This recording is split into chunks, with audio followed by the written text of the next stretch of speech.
We are here with the great band Front Country here at the World Cafe in Philadelphia, and I am super excited because when we saw you guys at the IBMA, it entirely blew us away. And I'm so nice to meet you guys. Hi. Nice to meet you too, Scott. Well, it's a pleasure. And I saw you at Gray Fox, and unfortunately, I didn't see your set. Kind of ran into you, and there's just so many things going on. But I don't blame you. There's a lot to see at Gray Fox. there's a lot, right? Yeah, totally. Yeah, that's our favorite place in the world. It's like our Disney, Yeah. But anyway, so let's talk to you guys here, and I just hear you just moved to Nashville. Things are rolling good, yeah. That's Yeah. right. Yeah, Jeremy was Yeah. already living there, and the three of us You have just moved. you would visit him, and you decided. Well, let me just start with how did Front Country form?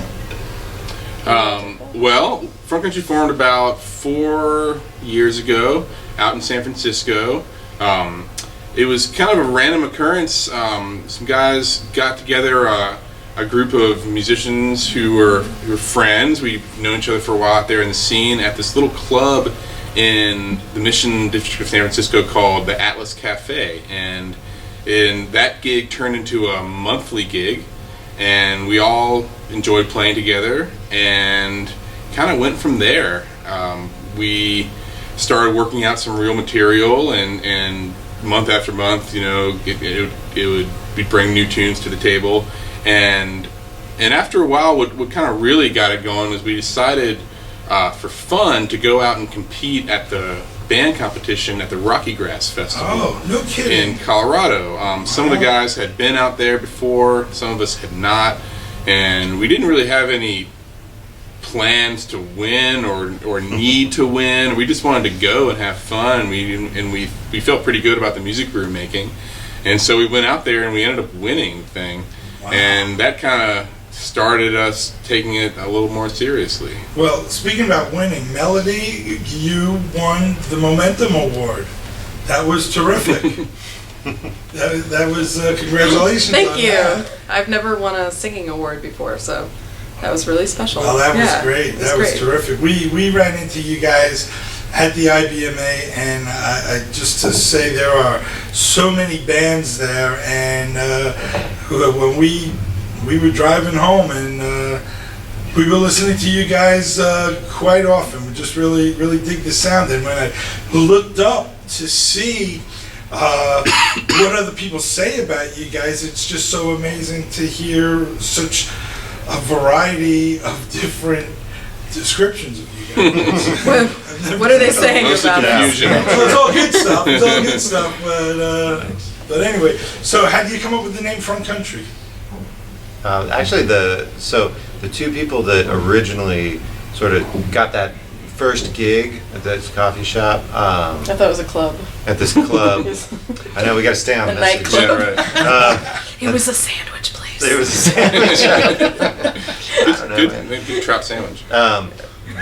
So it was originally our fiddle player Leaf and our original banjo player named Jordan Klein, and I think Leaf came up with the idea. He's also a geologist, and he was talking about how there's backcountry stuff, and sort of that's the traditional side of things, and then there's front country, and that's includes the more urban progressive side of things. That's what's missing in roots music is geologists. We need more of those. I know. You know what? They're there lurking. He really Yeah. brings the rock factor. What?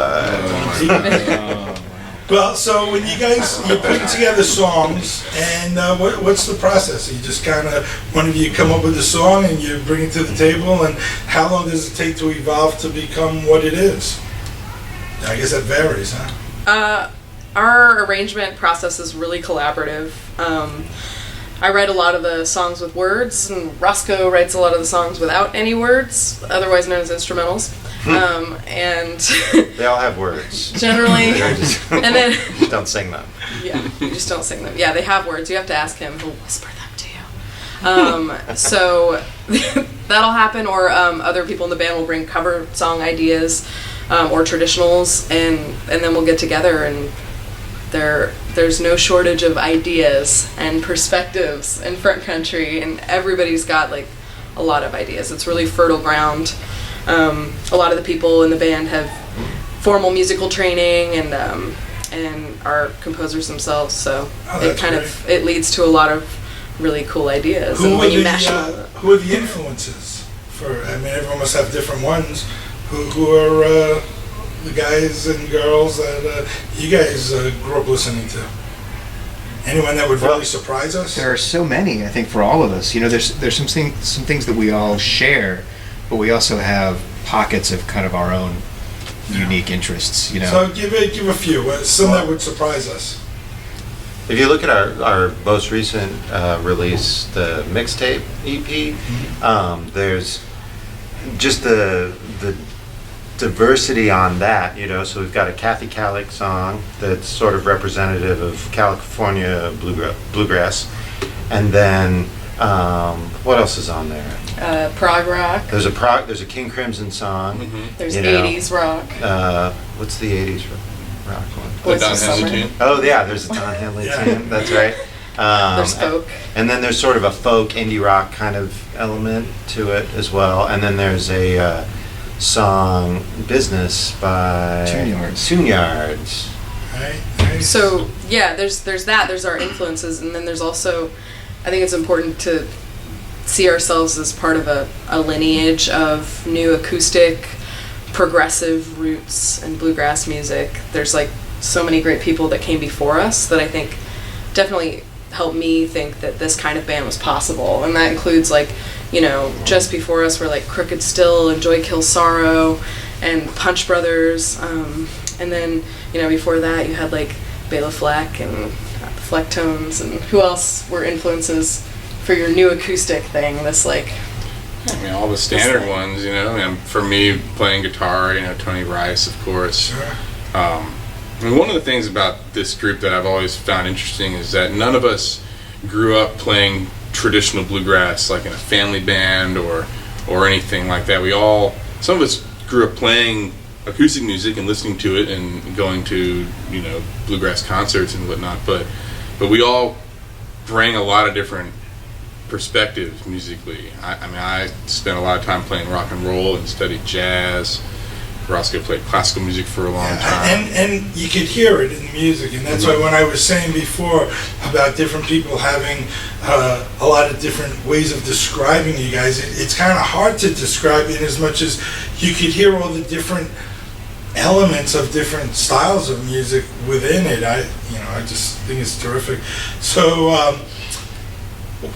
wait, you said you have a new album you're working on now? Oh, we're done with it. Oh, you done? Yeah, it's done.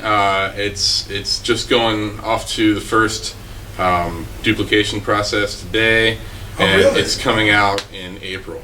Oh, great. You have a name for it? It's going to be called Other Love Songs. Other Love Songs. Nice. We're very excited about it. We And, feel like it's a big step for us. The website is frontcountry.com. Frontcountryband.com. Frontcountryband.com, and all the other social media people could find you. oh yes. Yeah, we're on all the Touring a lot. things. All the things. Instagrams. I generally run the Instagram.